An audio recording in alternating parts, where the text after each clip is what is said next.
बड़ा सुंदर बना तो दिया भागवत जी को। अब भागवत जी बाँचे कौन, कहे कौन? रसोई जो बनावे वही परोसे, जरूरी नहीं है। अब बनाने वाला परोसे तो बड़ा मुश्किल है। हल्दी लगो या नाक में, यहाँ पे तेल, बनियान पे चूराए पसीना, अब वो आके खिलावे तो कितना भी बढ़िया बना, आदमी का रहने दे भाई। तो बनाने वाला कोई और, परिवेशन करने वाला।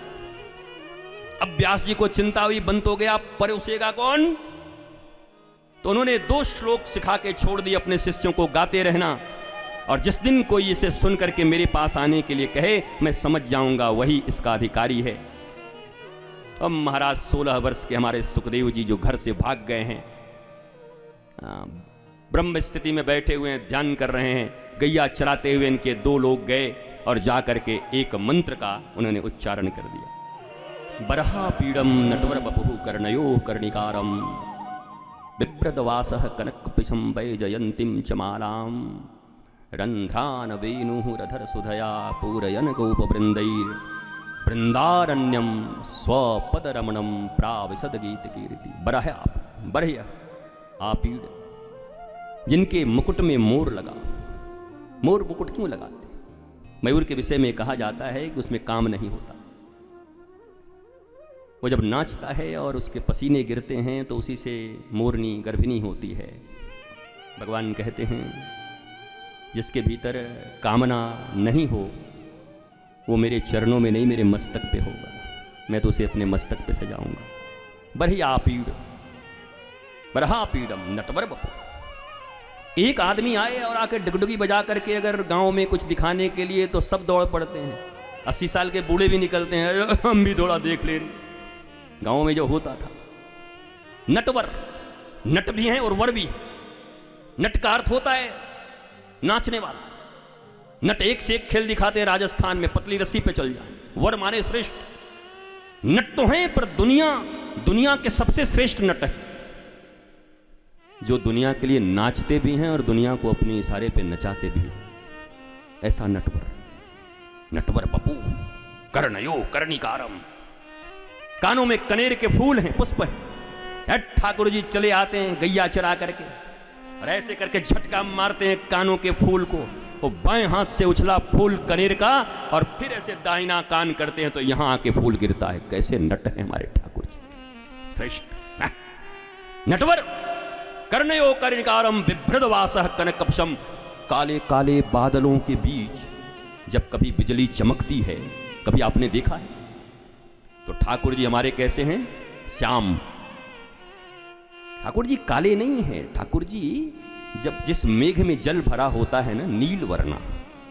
काला मत बोला करो ठाकुर जी, नील मणि, मेघ में जल भरा हुआ है, नीला। एक अद्भुत काला और नीला का एक अद्भुत संगम होता है, देखना उसको। उस बीच जब बिजली चमकती है, बोला ठाकुर जी का रंग है नील वर्ण। और वो जो जल भरा हुआ है ना, वो कौन है? ठाकुर जी करुणा और दया से भरे हुए हैं। अकारण करुणा वर्णालय। हमारे ठाकुर जी दया, प्रेम और करुणा के जल से भरे हुए।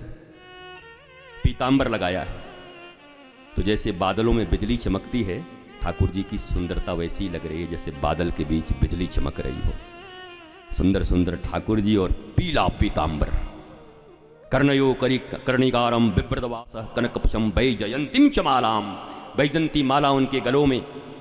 भगवान का सुंदर स्वरूप को जब सुना तो बोले अच्छा इतना सुंदर कोई है? दौड़ के गए, कहाँ है वो? फिर सुखदेव जी बोले बोली सूरत दिल के खोटे। आदमी तो सुंदर लगता है पर क्या पता दिल कैसा हो। फिर जाके बैठ गए। तब तक दूसरा मंत्र पढ़ दिया शिष्यों ने। ठाकुर जी कैसे कृपालु हैं। जो पूतना अपने दूध में जहर लगा के उनको मारने के लिए आई, उस पूतना को उन्होंने अपना धाम दे दिया, गोलोक धाम। यशोदा को नहीं दिया अभी तक, देवकी अभी यहीं है। यशोदा और देवकी से भी पहले अपनी मां मानकर अपना गोलोक धाम दे दिया। क्यों? क्योंकि अब तू जहर पियावे चाहे दूध पियावे, पियाई तो अपनी अस्तन से है ना। अस्तन जो पिलाती हमारी माँ होती है, इसलिए चल तू मेरे धाम में चल। ऐसा कंबा दयालुम शरणम ब्रजेमा। ऐसे दयालु श्री कृष्ण। अब तो सुखदेव जी उठे, अरे ये तो सुंदर भी है और ऐसा कृपालु, अब नहीं मानेंगे। बोला भैया ये किसने लिखा, कहाँ है ये, कौन है, और सुनाओ और सुनाओ। बोला हमारे पास तो यही सैंपल था, शोरूम तो गुरुजी के पास है। बोला चलो ले चलो। जब सुखदेव जी आए तो देखे, अरे तो हमारा ही घर है, यहाँ तो व्यास जी रहते हैं। बोला उन्हीं का है। अच्छा ये कब से, ये तो हम छोड़ के जा रहे थे, तो बेटा बेटा पीछे कह के दौड़ रहे थे। जब आए व्यास जी ने उनको दे दिया परिवेशन का जिम्मा। देखो परिवेशन करने वाला कैसा होना चाहिए। परिवेशन करने वाला, भगवत कथा करने वाला या परोसने वाला व्यक्ति, अभी हमारे यहाँ भी चल रहा है, हिमांशु इतना बढ़िया सब कुछ कर रहे हैं, तो परिवेशन कैसा हो। परिवेशन करने वाला आप्त हो, दीप्त हो, चमक, चकाचक, नाक खोदती, आंख से गिरता हुआ कीचड़, मुंह में लगे कालिक और चला रबड़ी परोसने, हमसे तो न खवाएगा। परोसने वाला आप्त हो, परोसने वाला दीप्त हो, परोसने वाला स्वयं भूखा न हो, तृप्त हो, परोसने वाला दुर्गुणों से मुक्त हो, दुर्व्यसनों से चढ़ाए आ रहा है और परोस रहा है, सद्गुणों से युक्त हो। और छोड़ो भैया ये सब हो तो हो, न भी हो तो चलेगा, कम से कम राधा माधव का भक्त हो परोसने वाला, तो उसका परिवेशन किया हुआ खाया जा सकता है, लिया जा सकता है। परिवेशन चाहिए, परिवेशन ऐसा करना होगा। तो बना तो दिया 12 प्रकार का, लडुआ, कचौड़ी, जलेबी, सुंदर चावल, कढ़ी, बड़ी, और कुछ खाओ, बताओ नाम बताओ। अरे बताओ 12 प्रकार, 12 स्कंद, 12 प्रकार के पकवान हैं, मालपुआ, खीर कदम, बढ़िया। अब सब्जी याद नहीं आ रही है, यहां तो सब्जी खराब बनता है। अब पूछ रहे हैं तो नहीं बता रहे, अब बताओ। हाँ भैया मिक्स वेज सब बना दिया, अचार पापड़ सब बना दिए 12 प्रकार के, और परिवेशन के लिए दे दिया सुखदेव जी महाराज को। भगवान श्री कृष्ण ने अपनी समस्त लीलाओं को समेटा।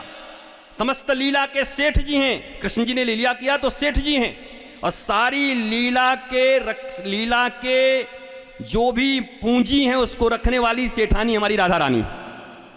राधा रानी ने सुखदेव को अनार खिलाया। सुखदेव जी को परिवेशन करना है, सुखदेव जी परोसने वाले बन गए।